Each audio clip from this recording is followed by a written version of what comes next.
Guys, this is my tutorial on how to add a aftermarket tachometer on your Ford Ranger that doesn't have a tachometer for some reason, and it's a manual. So you're gonna get your tach.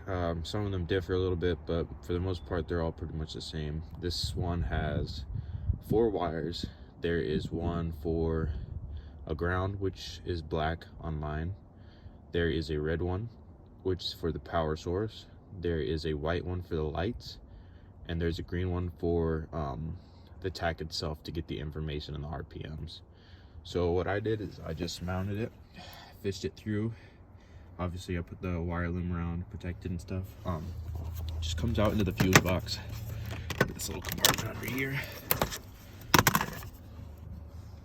Okay. So this one right here with the fuse tab, the piggyback one, this is for the power source. This is for the ignition and the PATS anti-theft system.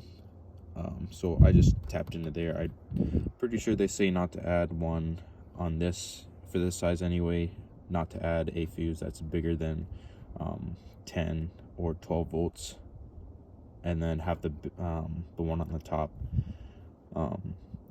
be smaller than the one on the bottom. But this isn't causing me any issues. I'm gonna double check and make sure that the load side is on the correct one, but you want to make sure you're doing it right and not messing up your car first and foremost. So make sure you do the research with a multimeter and just check it, you know. So the next thing is the white wire. So, I don't know if you can see up here, but there is a, there it is. So it's this one right here. It's a light blue wire with a red stripe down the side. So that's connected to the dimmer switch and the headlight switch. So it just allows you to control the amount of voltage going to the lights, change the brightness. So always check with a multimeter to see which wire it is.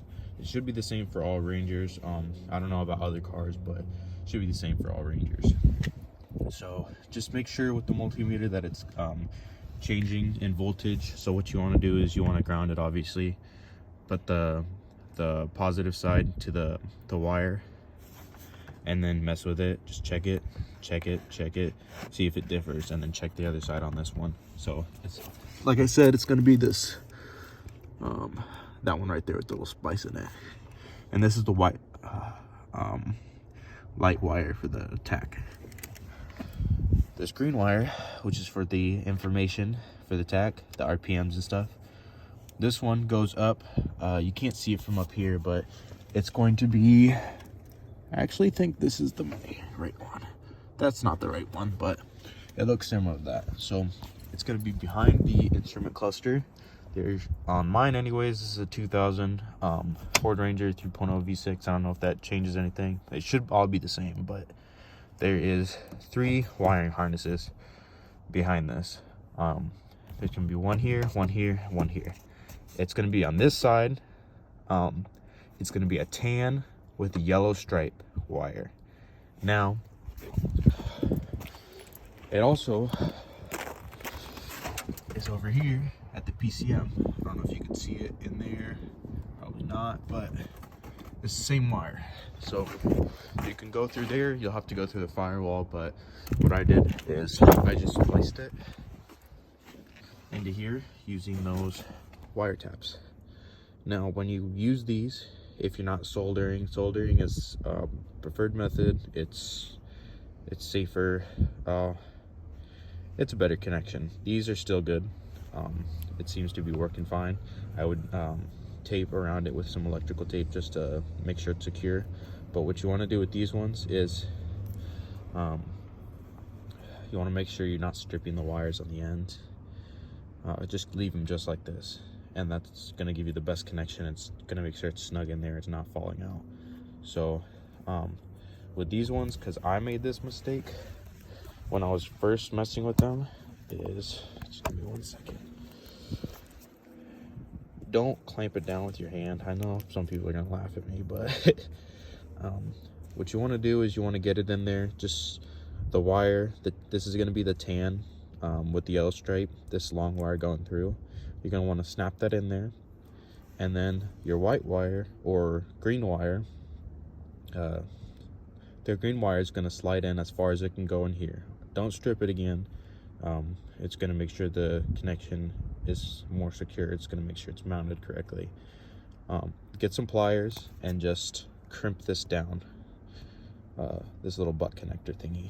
It's going to be sticking out like this, so you just want to push it down when you have the wires in there all the way, and then just close it up and it should be good. So I did that for the tan and yellow and the green wire for the tach, and then I also did that with the white and the light blue, as you can see here.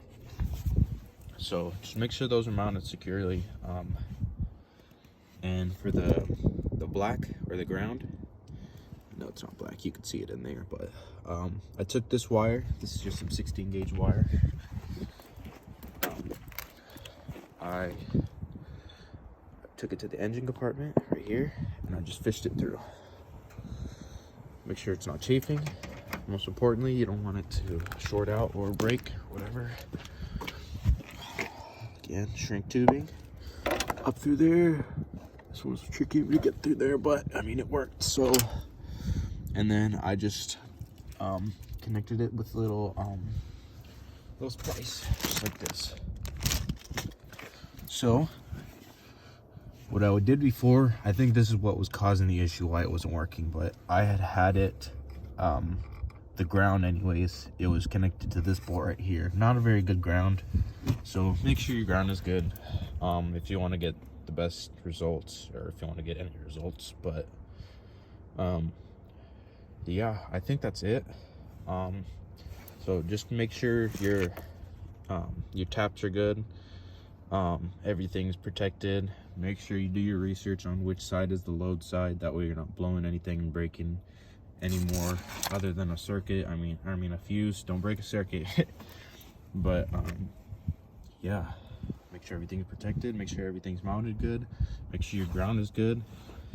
Do your research and find which wire or what place you need to put the tach wire. Make sure you get a multimeter.